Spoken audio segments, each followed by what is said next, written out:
जय हिंद दोस्तों किसी भी आर्मी की आर्टिलरी एनिमी फायर पावर को सप्रेस और काउंटर करने में बहुत इंपॉर्टेंट रोल प्ले करती है, जिसे अपने ट्रूप्स को कवर देते हुए एडवर्सरी के हाई वैल्यू टारगेट्स को डिस्ट्रॉय किया जाता है। जहां तक इंडियन आर्मी की आर्टिलरी मॉडर्नाइजेशन की बात है, जो लंबे समय से पेंडिंग है, उसको फाइनली एक इंडिजिनस सोल्यूशन मिल चुका है।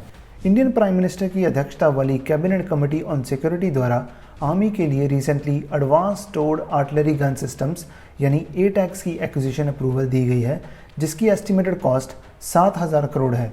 कॉस्ट वाइज देखें तो डिफेंस पॉइंट ऑफ व्यू से ये कोई हाई वैल्यू डील तो नहीं है, लेकिन आर्मी की आर्टिलरी मॉडर्नाइजेशन ड्राइव के लिए ये एक्विजिशन बहुत इंपॉर्टेंट होने वाली है। ये डील इंडिया के दो प्राइवेट प्लेयर्स, पहली भारत फौज की सब्सिडरी कल्याणी स्ट्रेटेजिक सिस्टम्स और दूसरा टाटा एडवांस सिस्टम्स के साथ साइन की जाएगी, जिसमें टोटल 307 ATAGS और 327 टोइंग व्हीकल्स एक्वायर किए जाएंगे। 307 में से 60% गन्स मैन्युफैक्चरिंग भारत फौज के पास रहेगी और 40% ATAGS को टाटा एडवांस सिस्टम्स द्वारा प्रोड्यूस किया जाएगा।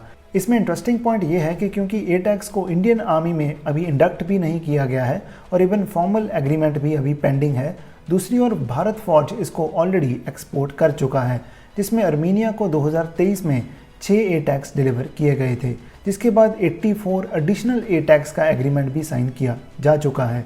इंडियन आर्मी का इन गन्स को एक्वायर करने का डिसीजन काफ़ी समय बाद आया है। आर्मी का फील्ड आर्टिलरी रेशनलाइजेशन प्लान, जिसे 1999 में तैयार किया गया था, उसके अंडर 2027 तक 2800 155 mm आर्टिलरी गन्स को एक्वायर करने के प्लान्स थे, लेकिन प्रोक्योरमेंट प्रोसेस इतना स्लो रहा कि आर्मी को CAG द्वारा भी कई बार रैप किया गया।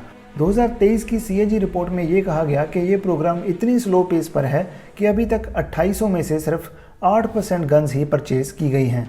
दरअसल इंडिया को आर्टिलरी मॉडर्नाइजेशन की नीड 1970s में ही महसूस होने लगी थी। 1971 के दौरान बांग्लादेश में ऑपरेशंस के बाद इंडियन आर्मी की आर्टिलरी कैपेबिलिटीज़ में एक बड़ा गैप देखने को मिला था।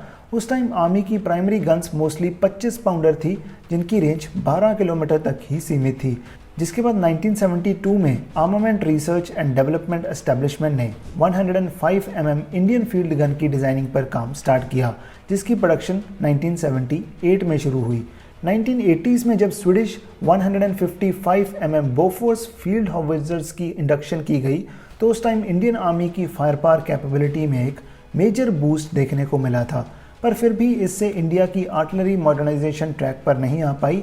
इन हॉविट्ज़र्स की डील और प्रोक्योरमेंट में बाद में मेजर स्कैंडल सामने आया, जिसके बाद इंडियन डिफेंस मिनिस्ट्री द्वारा AB बोफोर्स को ब्लैकलिस्ट कर दिया गया था।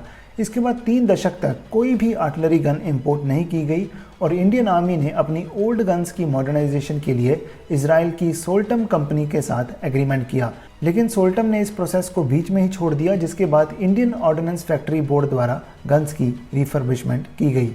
3 दशक बाद इंडिया द्वारा जो गन्स इंपोर्ट की गई वो थी American 155 mm M777 ultra light howitzer. India ने USA के साथ ये एग्रीमेंट 2016 में साइन किया था, जिसके अंडर आर्मी टोटल 145 हॉविट्ज़र्स इंडक्ट कर चुकी है। 145 में से 25 गन सिस्टम्स BAE द्वारा डायरेक्टली डिलीवर किए गए और रिमेनिंग 120 की असेंबलिंग इंडिया में महिंद्रा डिफेंस सिस्टम्स द्वारा की गई। आर्मी की माउंटेन डिवीजन्स के लिए ये गन्स एक क्रिटिकल रिक्वायरमेंट थी और आर्मी अल्ट्रा लाइट हॉविट्ज़र्स की 7 रेजिमेंट्स रेस कर चुकी है।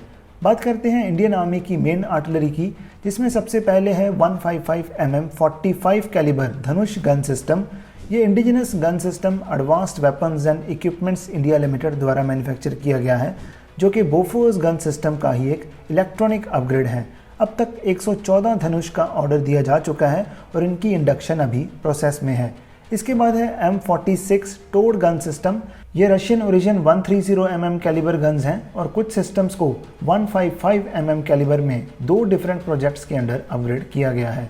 पहला है प्रोजेक्ट करण, जिसमें 180 गन्स को इजरायली सोल्टम फर्म द्वारा अपग्रेड किया गया था। दूसरा है प्रोजेक्ट शारन, जिसमें करीब 300 सिस्टम्स को अपग्रेड किया जा रहा है, जिसका कॉन्ट्रैक्ट 2 ऑर्डिनेंस फैक्ट्रीज के पास है। पहली है आर्मर्ड व्हीकल्स निगम लिमिटेड और दूसरी advanced weapons and equipments India limited. Next है K9 Vajras self propelled tracked gun system. ये एक साउथ कोरियन प्लेटफॉर्म है, जिसको South Korean firm Hanwha Techwin और इंडियन L&T द्वारा TOT प्रोविजन के अंडर मैन्युफैक्चर किया गया है। Indian army currently 100 K9 Vajras operate कर रही है। इसके बाद दिसंबर 2024 में डिफेंस मिनिस्ट्री 100 एडिशनल वज्रास के लिए भी कॉन्ट्रैक्ट साइन कर चुकी है। इनकी स्ट्राइकिंग रेंज 28 से 38 किलोमीटर की है और ये चाइनीज़ फ्रंटियर के साथ हाई एल्टीट्यूड रीजन्स के लिए भी एक सूटेबल प्लेटफॉर्म है।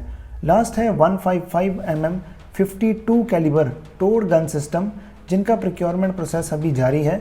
इसमें आर्मी 400 TGS के लिए टेंडर इशू कर चुकी है और ये gun system by Indian IDDM यानी कि indigenously designed, developed and manufactured category के अंडर ही प्रोड्यूस किए जाएंगे। इस टेंडर में मेन कंटेंडर्स हैं Kalyani strategic systems limited, Tata advance systems और L&T। पर रिपोर्ट्स हैं कि कल्याणी स्ट्रेटेजिक सिस्टम्स इसमें फ्रंट रनर हो सकता है। फ्यूचर में ये towed guns older vintage guns को रिप्लेस करेंगी और आर्मी की आर्टिलरी की बैकबोन होंगी।